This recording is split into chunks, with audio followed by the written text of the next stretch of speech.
चार जगह पर जो अमृत की बूंदें छलके, जहाँ जहाँ पर वो बूंदें गिरी वहाँ पर 12 साल बाद कुंभ लगते हैं।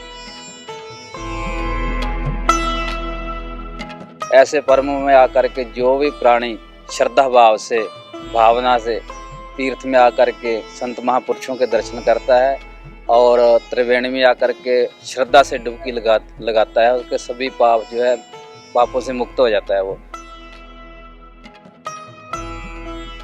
दैनिक सवेरा टीवी देख रहे हैं आप और मैं हूं हरमनजीत कौर। तो इस समय हम मौजूद हैं प्रयागराज में। यहाँ पर दूर दूर से संत महात्मा पहुंचे हुए, उनके साथ बात भी करेंगे। तो हमारे साथ यहाँ श्री पंचायती अखाड़ा निर्मल के कोठारी जी हमारे साथ हैं, उनके साथ बातचीत करेंगे और जानकारी लेंगे कि महाकुंभ आखिर है क्या। जी, महाकुंभ जैसे अभी शास्त्री जी ने बतलाया, जो अमृत का कलश निकला था उसको लेकर के जो युद्ध हुआ, उसी दौरान चार जगह पर जो अमृत की बूंदें छलके, जहाँ जहाँ पर वो बूंदें गिरी वहाँ पर 12 साल बाद कुंभ लगते हैं। और इस कुंभ पर्व में स्नान करने का बहुत ही ज़्यादा महत्व है और शास्त्रों में, पुराणों में इसका बहुत जगह उल्लेख आया है, जिसमें जो इस पर्व में आकर के मकर संक्रांति वाले दिन जो कुंभ पर्व पड़ता है, जैसे मौनी अमावस्या पड़ रही है, बसंत पंचमी पड़ रही है, ऐसे पर्वों में आकर के जो भी प्राणी श्रद्धा भाव से, भावना से तीर्थ में आकर के संत महापुरुषों के दर्शन करता है और त्रिवेणी में आकर के श्रद्धा से डुबकी लगाता है, उसके सभी पाप जो है पापों से मुक्त हो जाता है वो और इस भाव सागर से पार हो जाता है। ये महाकुंभ का महात्मा है। उसी पुण्य को प्राप्त करने के लिए जहाँ से दूर दूर से पूरे विश्व से लोग जो है जहाँ वहाँ पधार रहे हैं और उसी की सब तैयारी जो है अखाड़ों में, आश्रम में, मंडलेश्वरों के जितने भी संस्थाएं हैं वो संगत के लिए और जो श्रद्धालु जितने आ रहे हैं, संत महापुरुष आ रहे हैं, उनके रहने के लिए, खाने के लिए वो सारी व्यवस्था जो है की जा रही है। श्री पंचायती अखाड़ा निर्मल के प्रांगण में आप बैठे हैं। ये निर्मल पंचायती अखाड़ा जो है निर्मल संप्रदाय का अखाड़ा है। जो निर्मल संप्रदाय श्री गुरु नानक देव महाराज जी से प्रारंभ हुई। मारिया सिक्का जगत विच नानक निर्मल पंथ चलाया। और जिन निर्मल संतों को श्री गुरु गोबिंद सिंह महाराज जी ने पांवटा साहिब की धरती से 5 निर्मल संतों को संस्कृत पढ़ने के लिए बनारस में भेजा था, वही पठन पाठन की परंपरा जो हमारी इस निर्मल परंपरा में चलती आ रही है।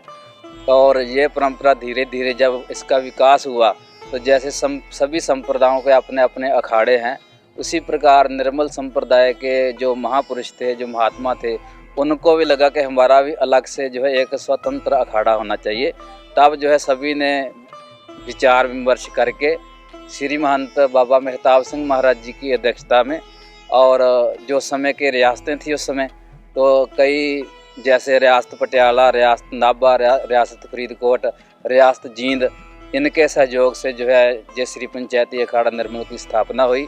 और तब से लेकर के जैसे सभी संप्रदाय अपने अपने इष्ट देव को लेकर के पेशवाई निकालते हैं, शोभा यात्रा निकालते हैं, उसी प्रकार निर्मल परंपरा के जितने साधु महात्मा हैं वो श्री पंचायती अखाड़ा निर्मल के ध्वज के नीचे खड़े होकर के उनके नेतृत्व में श्री गुरु ग्रंथ साहिब महाराज जी को हम इष्ट मानते हैं। और श्री गुरु ग्रंथ साहिब महाराज जी को जो हमारा इष्ट है उनको सबसे आगे ले जा कर के और शोभा यात्रा के रूप में आगे 5 प्यारे रहेंगे, गतके वाले रहेंगे, बैंड रहेंगे, श्री गुरु ग्रंथ साहिब महाराज जी की सवारी रहेगी। उसके बाद जो हमारे श्री महंत हैं उनकी पालकी रहेगी, होता रहेगा। उसके पीछे जो हमारे मंडलेश्वर हैं, जो हमारे महंत हैं, जो पूजनीय हैं, जो बड़े विद्वान हैं, जो वयोवृद्ध हैं, उनको सम्मान से जो है पालकी में बिठा करके जैसे सभी अखाड़ों के शाही शोभा यात्रा निकलती है, इसी प्रकार हमारी भी निकलती है। तो तब से लेकर के जो निर्मल परंपरा का जो श्री पंचायती अखाड़ा निर्मल है, ये अपना धर्म का प्रचार करता चला आ रहा है।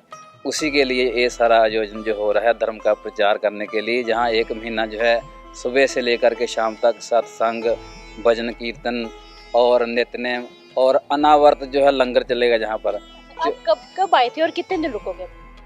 अभी हम जो है 3 फरवरी तक ये चलेगा। हमारी पेशवाई 11 जनवरी को प्रारंभ होगी। 11 जनवरी से लेकर के 3 फरवरी तक ये शिविर जो है चलता रहेगा। इसमें कोई भी श्रद्धालु कहीं से भी आएगा, क्योंकि हमारे संगत और पंगत का विशेष महत्व है। जो भी यहाँ आएगा उसको संगत भी मिलेगी, मतलब सत्संग भी मिलेगा, और पंगत मतलब भोजन भी मिलेगा। वो निःशुल्क मिलेगा, उसमें कोई जो है शुल्क नहीं लगता है। तो श्री पंचायती अखाड़ा निर्मल श्री गुरु नानक देव महाराज जी के सिद्धांतों का प्रचार प्रसार करता हुआ, और जो गुरु गोविंद सिंह महाराज जी ने वेदों शास्त्रों का ज्ञान हमारे संतों को दिया, उसका विस्तार और उसके प्रचार प्रसार करने में जो है ये संस्थाएं लगी हुई है। और उसी के लिए आप जो है कुंभ के महान आयोजन में जो है सभी संत लोग इकट्ठे होकर के जहाँ पुण्य के भागी जो बनने आए श्रद्धालु हैं उनकी व्यवस्था भी करेंगे, उनको सत्संग भी सुनाएंगे और उनके भोजन की व्यवस्था भी करेंगे, तो जहाँ पर बैठ करके सभी लोग आनंद लेंगे। तो जानकारी के लिए शुक्रिया। तो बता दें कि महाकुंभ को लेकर तैयारियां शुरू हो चुकी है, प्रशासन की तरफ से भी यहां पूरी तैयारियां की गई हैं। तो वहीं संत महात्मा भी यहां पर पहुंचे हुए हैं, जिनके दर्शनों के लिए लोग दूर दूर से आ रहे हैं। कैमरामैन राजवीर के साथ मैं हरमनजीत कौर, दैनिक सवेरा टीवी, प्रयागराज।